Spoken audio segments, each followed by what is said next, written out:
اعوذ باللہ من الشیطان الرجیم بسم اللہ الرحمن الرحیم۔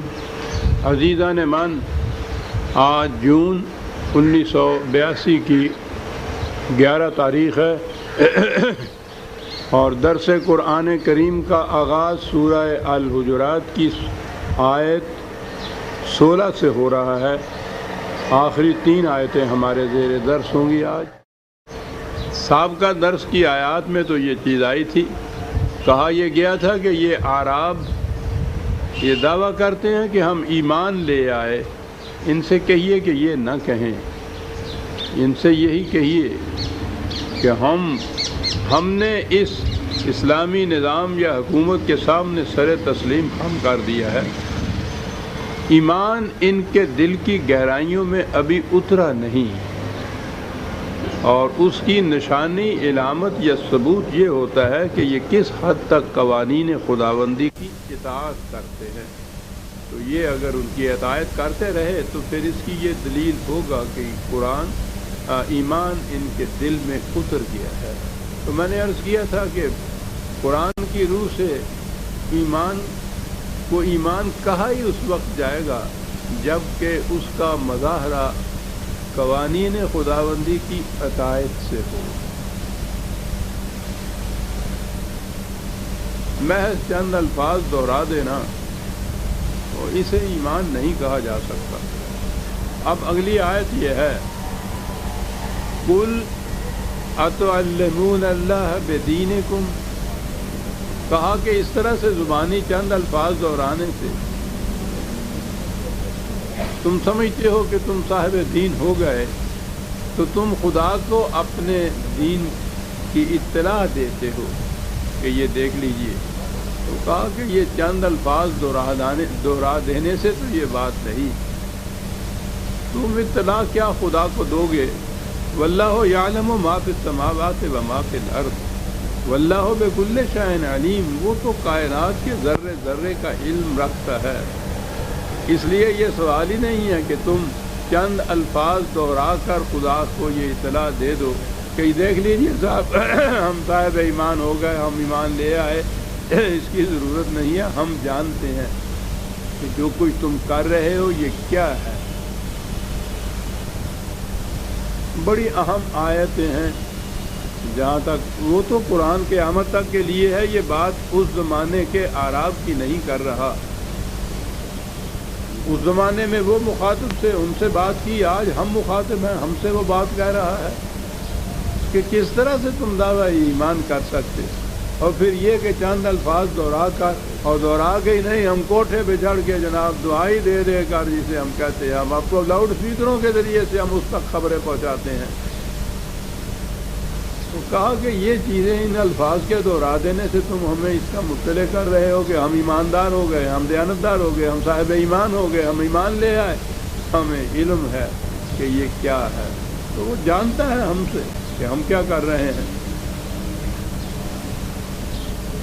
اگلی بات کہی ان اعراب کے متعلق کہ یمنون علیک ان اسلموا۔ وہ کہا تھا کہ ایمان تو خیر یہ لائے نہیں، ایمان اس کو ابھی کہا نہیں جائے گا، وہ تو اس وقت کہا جائے گا جب ان کے اعمال و کردار اور سیرت اس کا ثبوت دیں جو ایمان لائے ہیں، یہ کہ خدا کے قوانین کی اطاعت کس حد تک کرتے ہیں۔ یہ کہا کہ ان سے کہیے کہ ہم نے سر تسلیم خم کیا ہے، یا اسلام لائے ہیں جسے ہم اپنے الفاظ میں کہتے ہیں کہ اتنے سے ہی تم پر کچھ احسان دھر رہے ہیں کہ بہت بڑا احسان کیا انہوں نے کہ جناب آپ کی جماعت میں شامل ہو گئے، اسلام لے آئے، ایمان لے آئے، بہت بڑا احسان کیا ہے۔ قُلْ لَا تُمُنُّوا عَلَيَّ إِسْلَامَكُمْ۔ کہا تم تو ان سے یہ کہہ دو کہ جو کچھ تم یہ ایمان لائے بھی ہو، اسلام لائے ہو، تو اپنے اسلام کا احسان میرے سر پہ نہ دھرو کہ مجھ پہ کوئی احسان کیا ہے تم نے۔ دنیا میں تو یہ چیز ہے، یہ پارٹیاں بنتی ہیں ہمارے ہاں، پارٹیوں میں ممبروں کی تعداد بہت بڑا اثر رکھتی ہے۔ انہوں نے ووٹ لینے ہوتے ہیں، انہوں نے پھر الیکشن لڑنے ہوتے ہیں، ان الیکشنوں میں وہ ووٹ ڈالتے ہیں، تو تو کبھی کبھی تو ایک ووٹ بھی اتنا وزنی ہوتا ہے کہ وہ ادھر ادھر مارے مارے پھرتے ہیں کئی دن ایک ووٹ کو ایک شخص کو اپنے ساتھ شامل کرنے کے لیے، اور وہ ساتھ شامل ہو جائے تو اس کا ووٹ جو ہے کئی دفعہ ڈیسائسو ہوتا ہے، فیصلہ کن ہوتا ہے۔ تو وہاں تو یہ صورت ہے کہ وہ اگر آ گیا ہے کوئی اس پارٹی کے اندر تو وہ پارٹی والوں پہ احسان دھرے گا کہ میں آیا ہوں تو تمہاری جیت ہوئی ہے۔ کہا ان سے کہو کہ وہ تم پر یہ احسان نہ دھریں کہ تم اسلام کی پارٹی میں داخل ہو گئے، یہ پارٹی نہیں ہے کوئی بھی، اس میں اس کا تو اپنا فائدہ ہی کوئی نہیں ہے، نہ ہی اس کثرت سے کچھ اس پارٹی کا فائدہ ہے، یہ تو خود تمہارا فائدہ ہے اس میں۔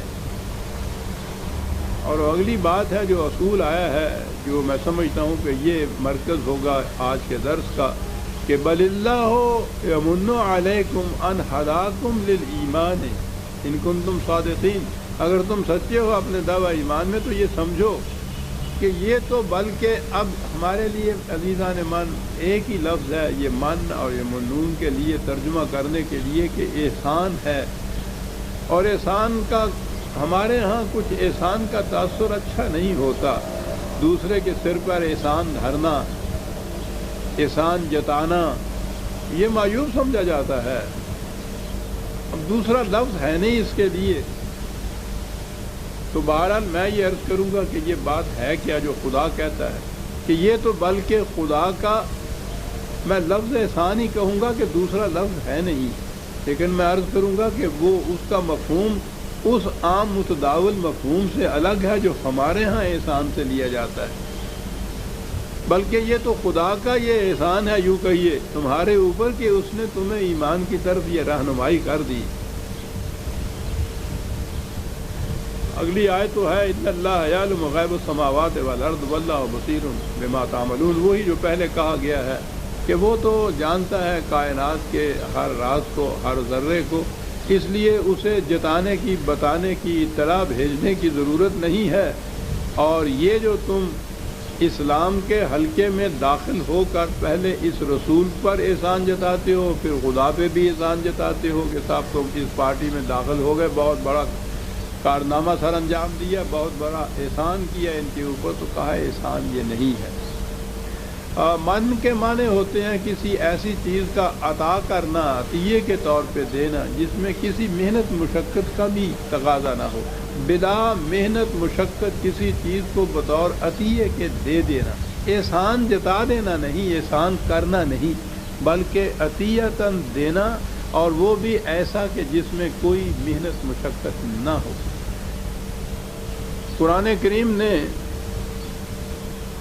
وحی کے لیے، رسالت کے لیے، نبوت کے لیے یہ لفظ استعمال کیا ہے، کسی خاص قوم یا قبیلے یا اس زمانے کے ان اعراب کے متعلق ہی نہیں ہے کہ تم پر یہ احسان کیا یا تمہیں یہ عطیہ دیا۔ اب یوں لفظ آ جائے گا یہ کہ یہ تمہیں یہ عطیہ دیا ہے،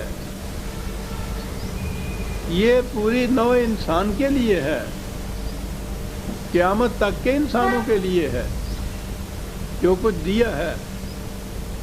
سورہ آل عمران میں ہے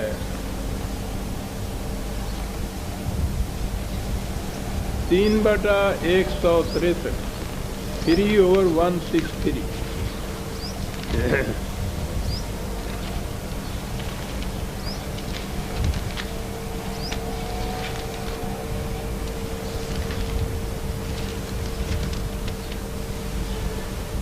لقد من اللہ علی المؤمنین اذ بعث فیہم رسول من انفسہم یتلو علیہم آیاتہ ویزکیہم ویعلمہم الکتاب والحکمہ وَإِن كَانُوا مِن قَبْلُ لَفِي ضَلَالٍ مُبِينٍ۔ یہ ہے چیز، یہ ہے وہ من، یہ ہے وہ عطیہ جو خدا نے کہا ہے کہ رسالت یا نبوت کی شکل میں، یعنی وحی کی شکل میں جو خدا نے وحی عطا کی ہے، اور وہ وحی تو نبی اکرم صلی اللہ علیہ وسلم کی وساطت سے عطا ہوئی تھی، تو یہ ایک بہت بڑا عطیہ ہے خداوندی جو انسانوں کو دیا گیا ہے کہ وہ انہیں صحیح راستے کی طرف رہنمائی کرتا ہے۔ یہ کیا چیز ہے وحی کو یہ کہہ کے کیوں بتایا گیا؟ یہ کیا چیز ہے جو انسانوں کو دی گئی ہے؟ یہ نہ دی جاتی تو انسانوں کی کیا کیفیت ہوتی؟ یہ بڑی اہم چیز ہے سمجھنے کی.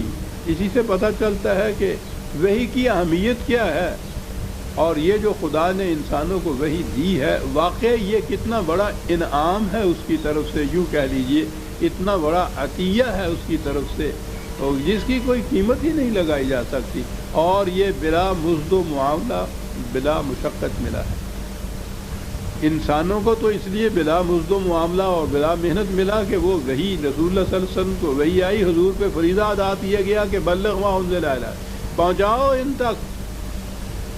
تو جن تک یہ پہنچایا گیا اور یہ کہا گیا کہ لا اسألکم علیہ من اجر، میں اس کے بدلے میں تم سے کوئی معاوضہ نہیں مانگتا. تو نوع انسانی کو تو بلا مزد و معاوضہ ملا. رسول کو بھی وہی جو ملی ہے اس میں اس کے اپنے کسب و ہنر کا کوئی دخل نہیں تھا. وہ تو کہا ہے کہ رسول کو ایک دن پہلے بھی پتہ نہیں تھا کہ مجھے یہ وحی ملنے والی ہے. یہ اس کی اپنی کوششوں اور کاوشوں کا نتیجہ نہیں تھا، یہ خدا کی طرف سے وہبی طور پر جسے کہتے ہیں یہ ملی، بلا کسی قسم کی نبی کی اپنی کوشش یا کاوش کے.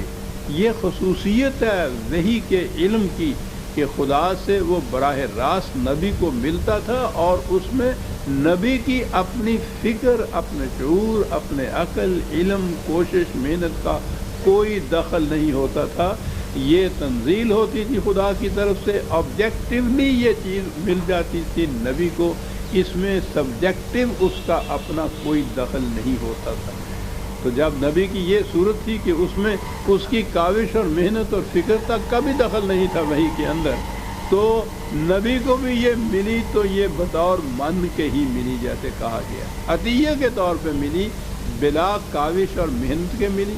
اور نبی نے جب یہ دوسرے انسانوں تک اسے پہنچایا تو ان انسانوں کو بھی یہ عطیہ کے طور پر ملی، بلا محنت اور کاوش کے ملی. یہ وجہ ہے جو اسے بار بار خدا نے یہ من کہہ کے پکارا ہے، اس کو جو دیا گیا کہ اس میں یہ عطیہ ایسا ہے جس میں کسی کی محنت اور کاوش کا کوئی دخل نہیں. بہرحال چیز کیا ہے جو اتنی بڑی اہم ہے جو انسانوں کو دی گئی اور جس کے متعلق بار بار ان سے کہا گیا؟ اپنے الفاظ میں اگر ہم چاہیں تو کہیے کہ کہا گیا کہ اتنا بڑا احسان ہے نوع انسانی پر، کسی خاص گروہ کی بات نہیں ہو رہی عزیزان ایمان، اسے سوچ لیجئے گا. وحی کا ملنا نوع انسانی پر خدا کا بہت بڑا انعام ہے، بہت بڑا عطیہ ہے. کیسے یہ عطیہ ہے؟ کیوں یہ اتنا بڑا انعام؟ بڑی اہم چیز ہے جو سوچنے کی ہے. انسان ہے کیا؟ زندگی اپنے ارتقائی مراحل طے کرتی ہوئی آگے بڑھتی گئی. اس کی آخری کڑی حیوانات کی تھی، حیوانات سے آگے بڑھا، انسان کے پیکر میں یہ نمودار ہوئی.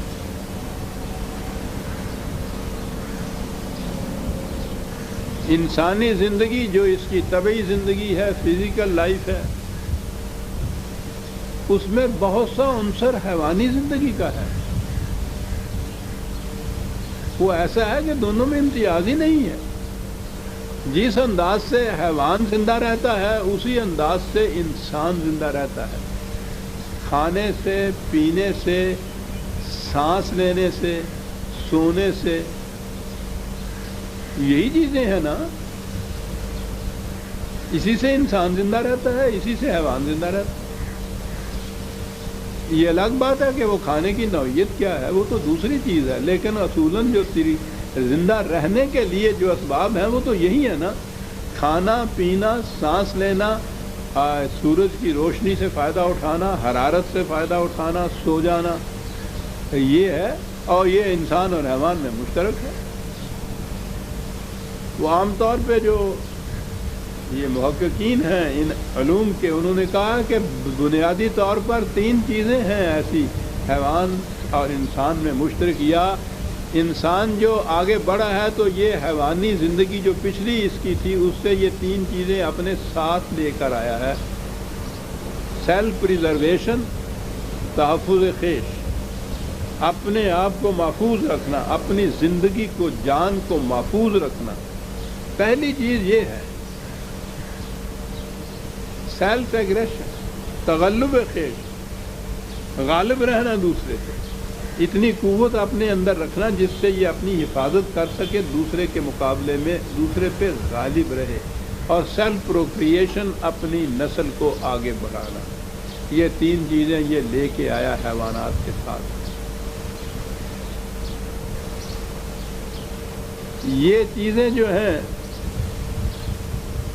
حیوانات کے اوپر فطرت کی طرف سے کنٹرول ہے کہ وہ حیوان انہیں اسی حد تک استعمال کرے جس حد تک وہ اس کے لیے مفید ہے۔ فطرت آگے بڑھنے نہیں دیتی، کتنا ہی زیادہ چارہ کیوں نہ رکھا ہو، جب پیٹ بھر جاتا ہے بیل کا تو وہ فطرت خود کنٹرول کر لیتی ہے، باقی چارہ وہ چھوڑ دیتا ہے، بیٹھ جاتا ہے آرام سے۔ یہ ایگریشن اس کا بھی جو ہے وہ اس حد تک ہی ہوتا ہے کہ شیر کو ضرورت ہوتی ہے کہ وہ ہرن کو چیر پھاڑ کھائے۔ ایک ہی ہرن جب اس کا پیٹ بھر جاتا ہے تو باقی 10 ہرن چاہتے ہیں پھرتے ہیں، وہ اس تک نہیں جاتا، فطرت نے کنٹرول رکھا ہے اس کے اوپر۔ نسل کشی کا جہاں تک تعلق ہے وہ فطرت کا کنٹرول ہے۔ سارا سال بیل اسی گایوں کے گلے کے اندر چرتا پھرتا رہتا ہے، کبھی نگاہ اٹھا کر بھی نہیں دیکھتا، نہ گایوں کو اس کی تمیز ہوتی ہے کہ یہ کوئی نر یا مذکر ہے اور ہم تانیث میں ہیں، کوئی سوال ہی نہیں ہے۔ لیکن جب ادھر کا اشارہ ہوتا ہے، یہ میں نے ادھر کا اشارہ وہ غالب سے لیا کرتا ہوں میں، چاک مت کر جیب بے ایام گل، کچھ ادھر کا بھی اشارہ چاہیے۔ بڑا خوبصورت انداز میں بات کی ہے۔ وہ حیوانات کو ادھر کا اشارہ از خود ہو جاتا ہے، اس اشارے کو بھی خدا وہی کہتا ہے جو ان کو طرف ہوتی ہے۔ میٹنگ سیزن جب ان کا آتا ہے، وہی بیل وہی گائیں، آپ غور کیجئے کہ وہ پاگل ہو جاتی ہیں، اور جب وہ تحفظ نسل کا وہ فریضہ سر انجام پا جاتا ہے تو پھر وہی سکوت اور وہی سکون، فطرت کی طرف سے کنٹرول۔ لیکن کنٹرول جب فطرت کی طرف ہو تو وہ تو مجبور ہو جاتے ہیں۔ بکری اگر گوشت نہیں کھاتی تو اس کی کوئی کاریگری نہیں ہے، یہ ہنر مندی نہیں ہے، کوئی تقوی اور پرہیزگاری نہیں ہے، جو فطرت کے مجبور ہے وہ کہ وہ صرف سبزی کھائے، گوشت نہ کھائے۔ شیر اگر گوشت کھاتا ہے سبزی کی طرف نہیں آتا تو وہ درندہ نہیں کہلاتا، اس کو پھانسی نہیں دے دی جاتی، وہ مجبور ہے اس کے اوپر۔ فطرت نے کنٹرول اپنا رکھا تو مجبور کر دیا حیوانات۔ انسان کی پیکر میں زندگی آئی تو ایک خصوصیت یہ ہوئی کہ اسے صاحب اختیار بنا دیا، جی چاہے تو یہ کرے، جی چاہے تو وہ کرے، کنٹرول فطرت نے اٹھا لیا۔ اب غور کیجئے کہ وہ تقاضے تو حیوانات کے ہوں، کنٹرول فطرت کی طرف سے اٹھ چکا ہو، یہ ہوں صاحب اختیار و ارادہ، اور یہ کوئی ایک ایک غار میں یا پہاڑ کی چوٹی پہ بیٹھا ہوا نہ ہو، رہیں یہ مدنی طبع ہے، رہے یہ آپس میں مل جل کر، اور ہر فرد صاحب اختیار ہو، ہر فرد اپنے لیے سیلف پریزرویشن کے لیے سامان اور ذرائع، اور بیل کی طرح نہیں کہ پیٹ بھر گیا تو ختم کیا، الحاکم التکاثر حتی زرتم المقابر، اس کی ہوس کا کوئی ٹھکانہ ہی نہیں، چلا ہوا ہے۔ اب ہر فرد، کروڑوں میں سے ہر فرد اندر کا تقاضا یہ ہے کہ زیادہ سے زیادہ میں حاصل کروں، صاحب اختیار ہے۔ اب یہ ڈیوائس کرتا ہے، مینز جسے آپ کہتے ہیں، عجیب عجیب طریقے اختیار کرتا ہے، پھر وہ حیوان تو طریقہ ہی کوئی نہیں اختیار کر سکتا، وہ کتنا ہی بھوکا کیوں نہ بندر ہو اور درخت کے اوپر ٹنگا ہوا ایک پھل ہو، وہ نیچے بیٹھا دیکھے گا، ہاتھ اٹھائے گا، نہیں پہنچ سکتا تو بے بس، اسے اتنا بھی نہیں آتا کہ ڈنڈا کہیں سے لا کے اس کو جھاڑ دے۔ اور اس کی کیفیت یہ ہے کہ یہ چاند کے ذخائر بھی لوٹ کے لے آتا ہے۔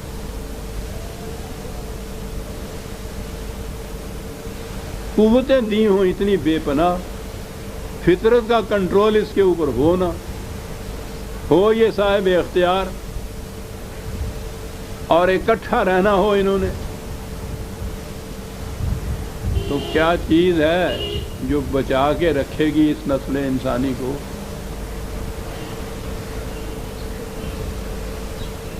اگر اتنا ہی کچھ انسان کو دیا ہوا ہوتا، اس سے زیادہ نہ ہوتا۔ مغرب نے بہت کاوش کی تو ان سے کہا کہ جی ٹھیک ہے، انسان کو عقل دی گئی ہے، عقل کے ہاتھوں ہی تو سارے وہ نعرہ ہیں، جہنم بن رہا ہے سارا مغرب، مغرب کے ساتھ کمبختوں نے مشرق کو بھی یہ کچھ بنا دیا۔ بیٹل آف وٹس، جنگی عقول جو ہے وہ عقل کی جنگ چل رہی ہے، دو فردوں میں چلتی ہے یہاں۔ جو زیادہ کاریگر ہوتا ہے، کاریگر کیا ہوتا ہے؟ وہ عیار زیادہ جو ہوتا ہے، جس کی عقل دوسرے کے مقابلے میں زیادہ تیز ہوتی ہے، وہ فریب دے جاتا ہے، اس کو جل دے جاتا ہے۔ اسے بعد میں بات سمجھ میں آتی ہے کہ صاحب میری بات ہی سمجھ میں اس وقت نہیں آئی جو اس کہہ رہا تھا، میں اس کے فریب میں آ گیا، میں اس کے دھوکے میں آ گیا۔ یہ روز فریب اور دھوکے میں کیا آنا ہے؟ تیز عقل والا جو ہے وہ کم عقل والے کو ہمیشہ اس طرح سے جل دے جاتا ہے۔ فرد اسی طرح سے دیتا ہے، قومیں اسی طرح سے دیتی۔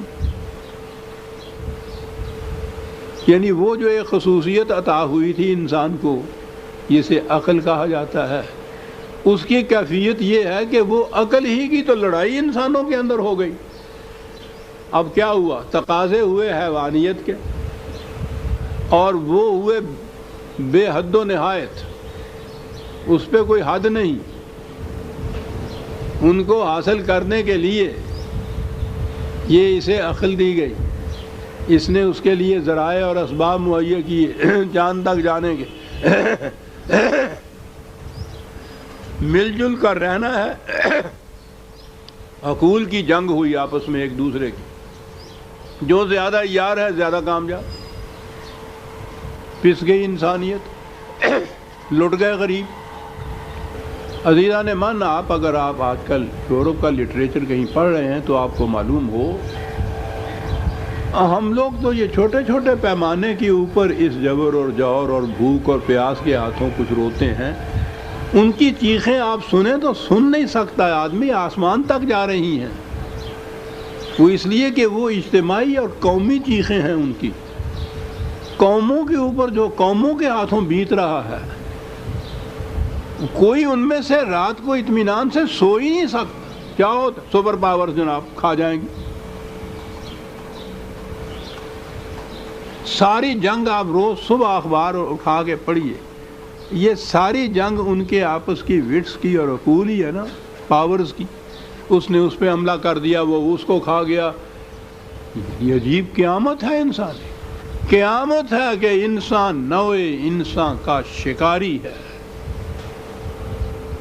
ایک چیز جسے اس نے کہا تھا کہ وہ بہت بڑی چیز تھی جو ہمیں حاصل ہوئی، یعنی عقل انسانی۔ عقل ایک صلاحیت ہے، عقل ایک تلوار ہے، جس کے ہاتھ میں جس طرح وہ استعمال کر۔ وہ ایک بندوق ہے، ڈاکو کے ہاتھ میں بھی ہے، چوکیدار کے ہاتھ میں بھی ہے۔ وہ بجائے خیش وہ نہ نیک ہے نہ بد ہے۔ یہ اس کا کام نہیں ہے کہ وہ یہ طے کرے کہ مجھے ظالم کے سینے میں گولی پیوست کرنی ہے۔ بندوق یہ نہیں کر سکتی۔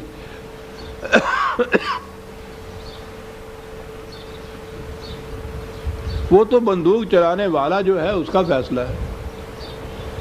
ڈاکو ہے تو جہاں سے اس نے کچھ چھیننا ہے اس کے سینے میں پیوست کر دے گا، وہ کتنا ہی مظلوم کیوں نہ ہو۔ کوئی اگر مظلوموں کا ہمدرد ہے، میں نے اسی لیے کہا کہ اگر کوئی ہے یہاں، تو اگر کہنا پڑتا ہے، نظر ہی کوئی نہیں آتا۔ تو بہرحال اس کی بندوق تو یہ اسے کہے گی نا کہ نہیں، ظالم کے سینے میں مار، مظلوم کے سینے میں نہ۔ یہ بات کون کہے؟ انسان کی عقل تھی، اور عقل کا تقاضا اس فرد یا اس قوم کے مفاد کا تحفظ ہے جس کی وہ عقل ہے۔ جوڑ کے الفاظ میں انسانی عقل تو اسی طرح اپنے مفاد کے پیچھے چلتی ہے جیسے کتے کے پاؤں اس کے ناک کے پیچھے چلتے ہیں۔ بڑی عمدہ تشبیہ ہے۔ اس کی ناک رہنمائی کرتی ہے نا کہ وہاں ہے وہ گوشت پڑا ہوا۔ یہ ٹانگیں نہیں فیصلہ کرتی، وہ چلتی چلی جاتی ہیں جدھر اس کی ناک چلاتی ہے۔ کہا یہ انسانی عقل تو کتے کی ناک ہے، جہاں یہ اپنے شکار کی بو سونگتی ہے اس کی ٹانگیں اس کے پیچھے پیچھے چلنے شروع کر دیتی ہیں۔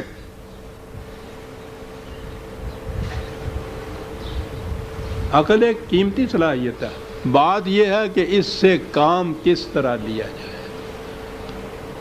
اقبال کے الفاظ میں بہت کچھ لکھا ہے اس نے اس عقل کے خلاف۔ آدمی اندر جہان خیر و شر، کم شناست نفع خود را از ضرر۔ کہا دوسرے کا تو ایک طرف رہا، انسان خود اپنے نفع نقصان کے متعلق بھی کچھ فیصلہ صحیح نہیں کر بیٹھتا، بہت کم پہچانتا ہے یہ نفع و نقصان کو۔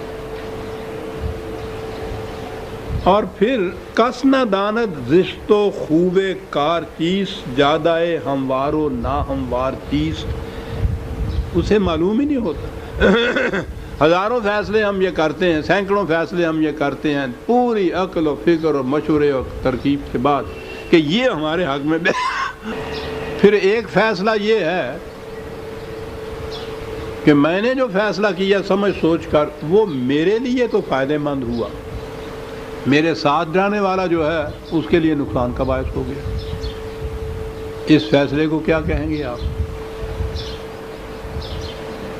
زیادہ سے زیادہ اگر عقل صحیح کام بھی کرے تو جس کی یہ عقل ہے اس کے فائدے کی بات کرے گی نا۔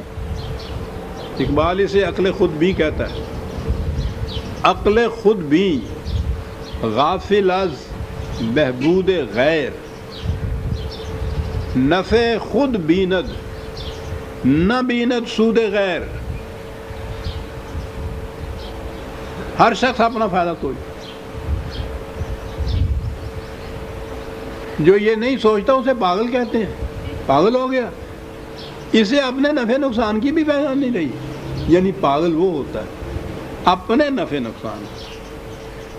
تو زیادہ سے زیادہ جو عقل نے کام دیا وہ یہ ہے کہ اپنا ایک فرد کا یا پھر ایک قوم کا نفع جو ہے اس کے لیے یہ کرے، دوسروں کی اس کے فکر نہیں ہے۔ یہ عقل اور عقل میں نے عرض کیا تھا نا کہ ہمارے ہاں الفاظ نہیں ہیں، ابھی زبان کی کوتا دامنی ہے۔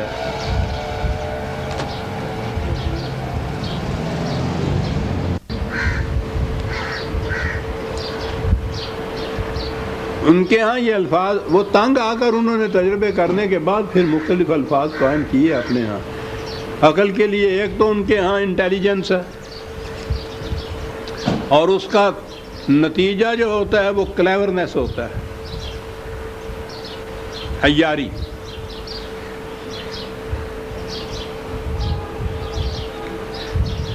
اقبال نے بھی تو یہ کہا ہے کہ عقل عیار ہے، 100 بھیس بنا لیتی ہے، عشق بیچارہ نہ صوفی ہے نہ ملا نہ حکیم، عقل عیار ہے 100 بھیس بنا لیتی ہے۔ انٹیلیجنس ان کے ہاں اس کا نتیجہ کلیورنس ہوتا ہے، اور دوسری چیز ان کے ہاں ہوتی ہے جسے ریزن کہا جاتا ہے، اس کا نتیجہ ان کے ہاں وزڈم ہوتی ہے۔ عجیب الفاظ ہے۔ اور آپ وجد میں آ جائیے تو پھر آئیں گے قرآن کی طرف۔ پھر ریزن کے متعلق ان کے ہاں ڈیفینیشن یہ ہے کہ to see things as they are, معاملات کو، حقائق کو، چیزوں کو اپنے رنگین چشمے سے نہ دیکھنا، وہ فی الحقیقت جیسے ہیں ان کو اس طرح سے دیکھنا۔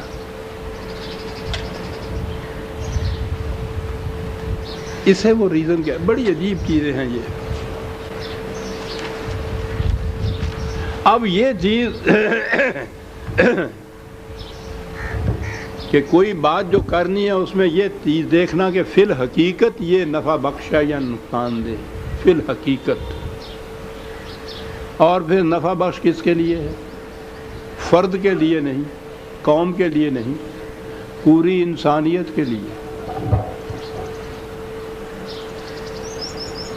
قرآن نے کہا کہ یاد رکھو یمکث فی الارض ما ینفع الناس، بقا صرف اس عمل کے لیے ہے جو پوری نوع انسانی کے لیے نفع بخش ہے۔ اب یہ بھی جو طے کرنا ہے کہ وہ چیز نفع بخش ہے، یہی چیز تھی نا جو عقل نے طے کرنی تھی کہ نفع بخش ہے۔ کس کے لیے نفع بخش؟ کہتا جس کی وہ عقل ہے اس کے لیے نفع بخش تو وہ یوں فیصلہ کر دے گی، یہی تو اس کی کلیورنس۔ فیصلہ یہ کرے کہ نوع انسانی کے لیے نفع بخش کون سی چیز ہے۔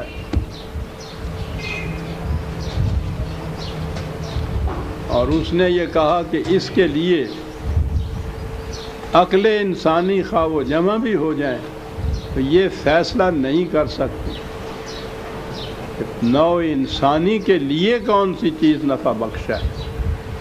وہ جو ریزن کی ڈیفینیشن ہے، جو to see things as they are, جیسی وہ ہے چیز ویسا دیکھنا، اس میں کسی کے جذبات کو دخل نہ ہو، عقل ہیلا جو کو دخل نہ ہو، انسان کے جذبات مفاد پرست کو دخل نہ ہو، ان چیزوں کو دخل نہ ہو، تو یہ تو کسی انسان سے بھی ممکن نہیں۔ ساری انسانیت بھی مل جائے تو اس سے ممکن نہیں۔ ان کے فیصلے میں تو کہیں نہ کہیں کوئی شائبہ ایسا آ جائے گا، انسانیت نہیں اس سے ورے کا فائدہ جس کے اندر مضمر ہوگا۔ یہ فیصلہ اس قسم کے جذبات، اس قسم کے تاثرات، ان رنگینیوں سے بلند خارج میں آبجیکٹیولی وہی خداوندی کر سکتا ہے، کوئی اور نہیں کر سکتا۔ خدا جذبات سے بلند ہے، کوئی اور جذبات سے بلند نہیں ہے۔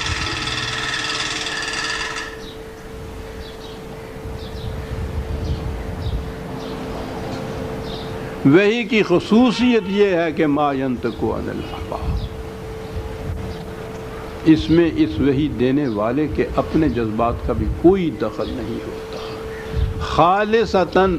اسی لیے اس کے لیے نزول کا لفظ آیا ہے کہ اس میں بار بار عرض کر چکا ہوں، یہ انگریزی کا ہی لفظ ہے جو خارجی اس میں جو کہے گی، خارجیت کہنے سے تو بات کچھ اور ہو جاتی ہے، آبجیکٹیوٹی جسے آپ کہتے ہیں، انسان کی کسی قسم کے بھی جذبات اور عقل و فکر و دلائل کا کوئی دخل نہ ہو، خارج میں ایک حقیقت جیسے وہ ہے ویسے وہ آئے، یہ ہے وہی۔ پوری نوع انسانی کے مفاد کو سامنے رکھ کر ہدایت یا رہنمائی یا اصول یا اقدار یا قوانین دینا، کیا یہ نوع انسانی کے اوپر احسان عظیم ہے یا نہیں؟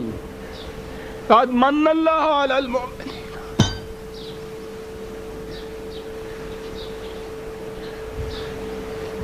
لفظ احسان مجھے بولنا پڑا، ہم اس کے ممنون کرم ہیں۔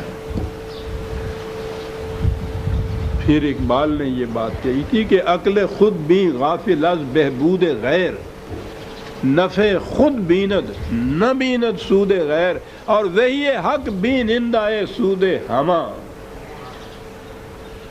یہ فرق ہے عزیز مان، در نگاہش سود و بہبود ہما، پوری نوع انسانی کی منفعت جو ہے جس کے سامنے وہ ہے وہی خداوندی، اس سے نیچے اس سے ورے کس ممکن ہی نہیں ہے کوئی کہ پوری انسانیت کے نفع اور نقصان کے لیے فیصلہ کر سکے۔ اس کا نام ہے جی وحی خداوندی۔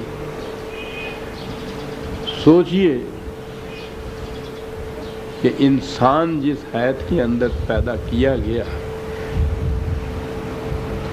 حیوانی جذبات، انسٹنکٹس، جبلتیں، یہ اس کے اندر داخل ہیں۔ اس نے زندہ رہنا ہے،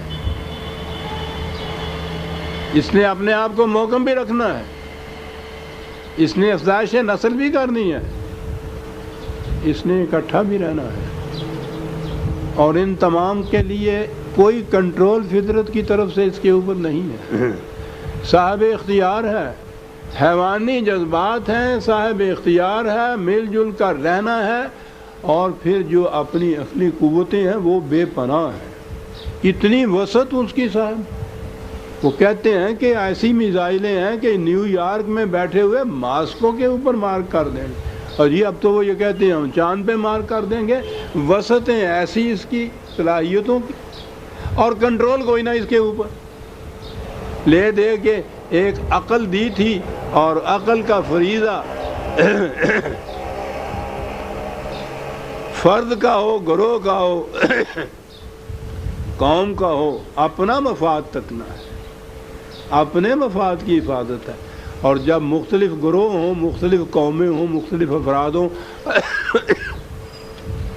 ہر ایک اپنا اپنا مفاد دیکھے، صلاحیتیں بے پناہ ہوں، تو اس کے بعد کیا ہوگا؟ یہی جو ہو رہا ہے۔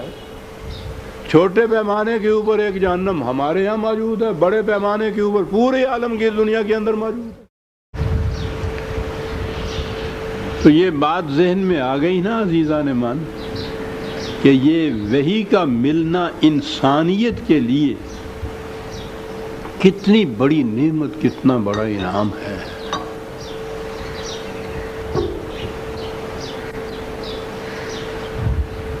لیکن اس کا کام تو وحی کا دے دینا نا، صرف وحی کے مطابق زبردستی چلانا اگر ہو تو وہ تو حیوانی سطح کے اوپر آ گیا، پھر وہ تو مجبور ہو گیا۔ یہ پھر وہاں فطرت کا کنٹرول تھا، یہاں بھی وہ فطرت ہی کا کہہ لیجئے، اور اس کا کیا نام رکھیں گے آپ؟ یہی تو شرف انسانیت ہے کہ وہ اس کے اختیار کو چھینتا نہیں۔ بڑی چیز ہے، اور خدا ہونا تو جچتا ہی اسی کو ہے کہ اتنی بے پناہ قوتوں کا مالک سامنے دیکھ رہا ہے کہ یہ سارا کچھ کر رہا ہے۔ کیا مشکل ہے اس کے لیے؟ ایک فرد تو ایک طرف رہا، پوری کی پوری قوم کا گلا گھونٹ دے ایک سیکنڈ کے اندر، بالکل نہیں گھونٹتا۔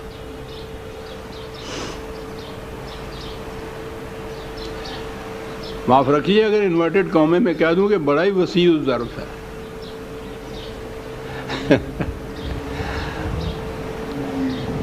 اس لیے کہ اپنا مفاد کوئی نہیں اس کے اندر ہے۔ تو وہی ہے جو نوع انسانی کی مفاد کا تحفظ کر سکتی ہے، اس جہنم کو جنت میں بدل سکتی ہے جس میں انسانیت محفوظ چلی آ رہی ہے۔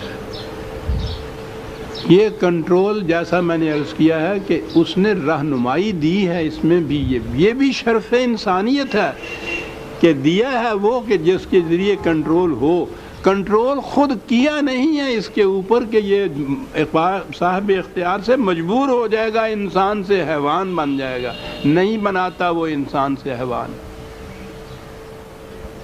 انسان کو حیوان دوسرا انسان ہی بناتا ہے، خدا نہیں بناتا۔ یہ اس کے اختیارات کو چھینتا ہے، سلب کرتا ہے اپنے فائدے کے لیے، یہ اسے حیوان بناتا ہے، خدا نہیں بناتا۔ خود مجبور نہیں کرتا کسی کو کہ وہی پہ ہی چلے۔ نبی اکرم صلی اللہ علیہ وسلم سے کہہ دی، جن کے دل میں ہمدردی اتنی تھی ان کی کہ یہ غلط راستے پہ چل کے تباہ ہو جائیں گے، ان سے کہا کہ مات کوڑو، کیوں اس طرح سے دل برداشتہ ہوتے؟ تمہارا فریضہ راستہ دکھا دینا ہے، راستے پر جبرن چلا دینا نہیں۔ جبرن چلانا ہوتا تو ہم پوری نوع انسان کو حیوانوں کی طرح مجبور پیدا کر دیتے، مشکل کیا تھا ہمارے لیے؟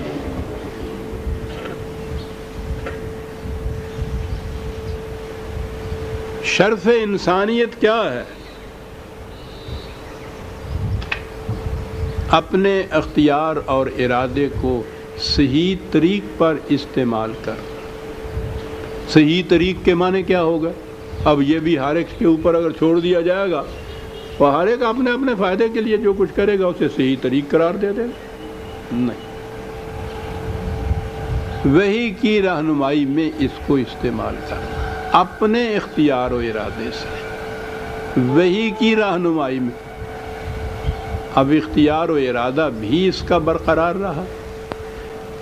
وہ جو انفرادی طور پر عقل نے فیصلے کر کے جہنم کریٹ کرنا تھا، اس جہنم سے بھی یہ بچ گیا، جنت بھی اس کے حصے میں آ گئی، مجبور بھی نہ ہوا یہ انسان، صرف ایک وحی کے مل جانے سے یہ بات ہو گئی۔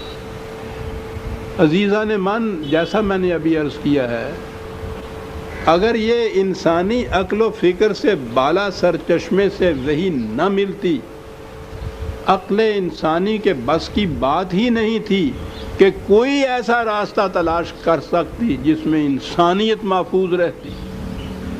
جتنا زیادہ آگے بڑھتا چلا جاتا، عقل تیز ہوتی چلی جاتی، عقل کی روح سے یہ اسباب اور ذرائع اور وسائل پیدا کرتا چلا جاتا، اتنے ہی جہنم کے یہ شعلے اور بھڑکتے چلے جاتے۔ اس سے نکلنے کا کوئی راستہ ہی اس کے پاس نہیں تھا۔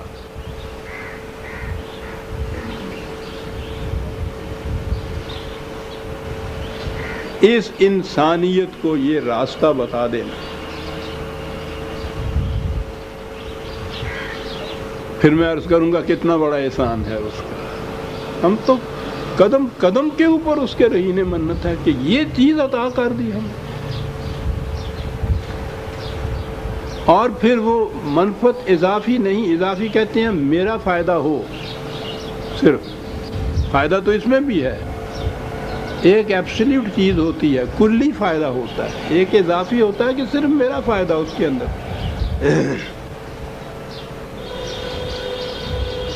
انسانیت کے فائدے میں تو میں بھی آ جاؤں گا، اگر فائدہ صرف تنہا میرا ہوگا تو دوسرا انسان بھی نہیں آئے گا، چاہے جائے کہ انسانیت اس کے اندر آ جائے۔ یہ صرف وحی کی روح سے ممکن۔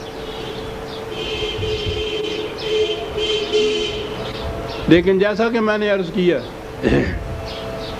وہی صرف دے دی گئی، اس پہ چلنے کے لیے خدا نے انسان کو مجبور نہیں کیا۔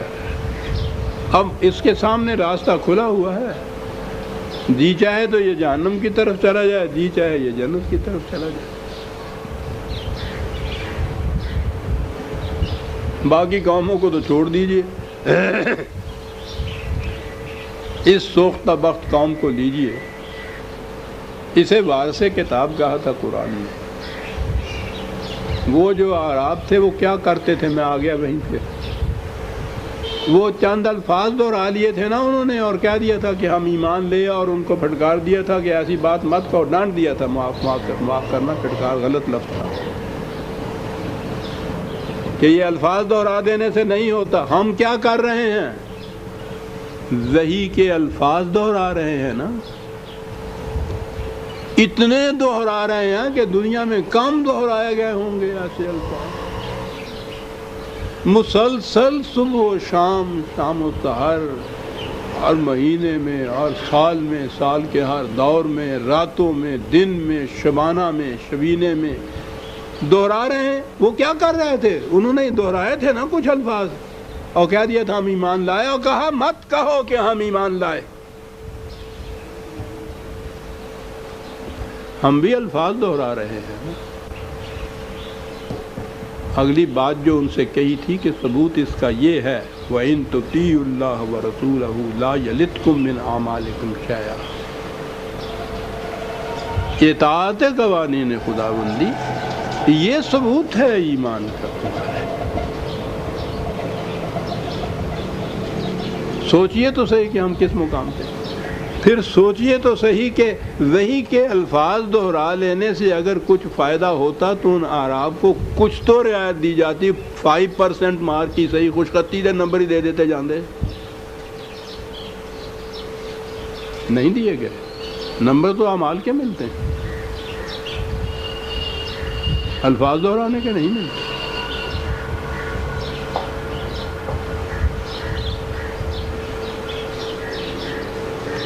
کس کام آئی ہے وہی ہمارے؟ اتنی بڑی نعمت جو اس نے دی. وہ قومیں تو بہرحال جہنم میں صحیح بھی اپنی عقلوں سے تو کچھ کام لیتی ہیں، ہم تو ان سے بھی گئے گزرے ہیں. اپنی عقل بھی استعمال نہیں ہو رہی.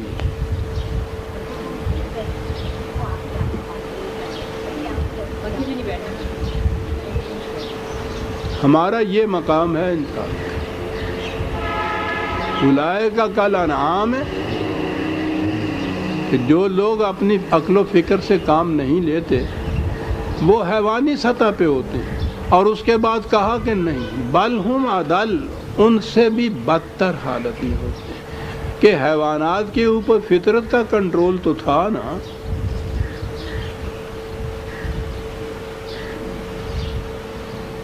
کتنا ہی زیادہ چارہ کیوں نہ ہو اس بیل کے سامنے، جب اس کا پیٹ بھرتا ہے تو باقی کو وہ چھوڑ دیتا ہے دوسرے کے لیے، آرام سے الگ ہٹ جاتا ہے. فطرت کا کنٹرول تھا. اس کم وقت پہ وہ کنٹرول ہے نہیں، اور کوئی کنٹرول اپنے اوپر اس نے رکھا ہوا نہیں. اس لیے اس کا بس چلے تو کسی دوسرے کو کھانے کو لیے کہ نہ دے، سمیٹتا چلا جاتا ہے، لوٹتا چلا جاتا ہے.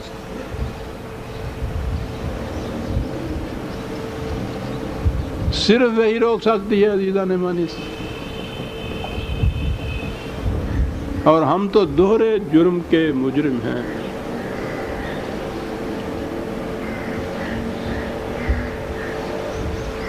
ہم نے خود اس وحی کو چھوڑا، اپنے آپ کو اور آپ کے مقام پہ لے گئے کہ چند الفاظ دہرا کے کہا کہ ہم ایمان لے آئے. کیا الفاظ ہیں، دہرا دوں پھر. قالت الاعراب آمنا، یہی کیا تھا نا انہوں نے، کچھ کلمہ شہادت وغیرہ پڑھا ہوگا نا. اسی وقت کہا قل لم تؤمنوا، لم تؤمنوا،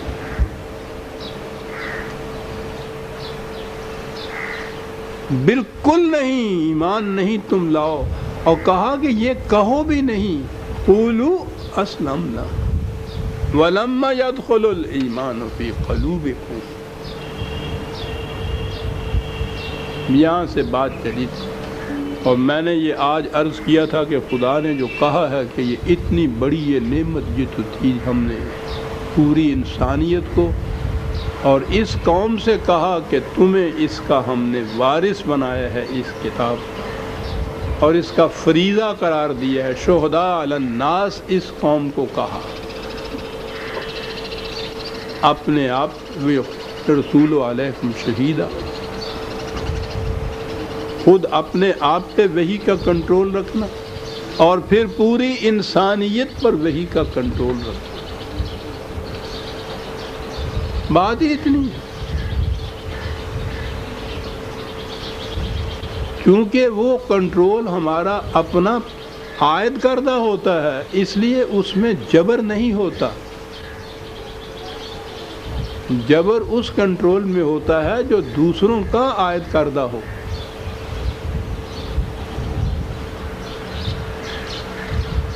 اگر ہم اپنے اوپر یہ پابندی عائد کرتے ہیں، جیسے میں مثال دیا کرتا ہوں کہ صبح اٹھ کے 3 میل کا ہم سیر کیا کریں گے، 3 میل کی سیر کیا کریں گے، اور جاتے ہیں پابندی سے، وہ جبر نہیں ہے. جبر وہی ہے کہ یہ تھانے دار اگر ہمیں یہ کہے کہ ہر صبح آ کے یہاں حاضری دیا کرو، یہ فرق ہوتا ہے.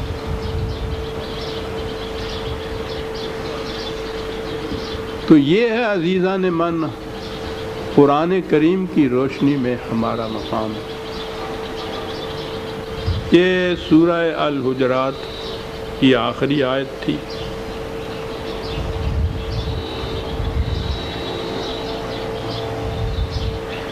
ان اللہ یعلم غیب السماوات والارض واللہ بصیر بما تعملون. خارجی کائنات کے تو ذرے ذرے سے واقف ہونا ہوا ہی. وہ کہا کہہ سکتا تھا یہ انسان کے ہوا کرے، ہمارے ساتھ تو یہ تعلق نہیں ہے. فوراً ہی اس نے کہا وہاں تو کہا ہے یعلم غیب السماوات، یہاں کہا ہے بصیر بما تعملون۔ ہم تو دیکھ رہے ہیں کہ تم کیا کر رہے ہو،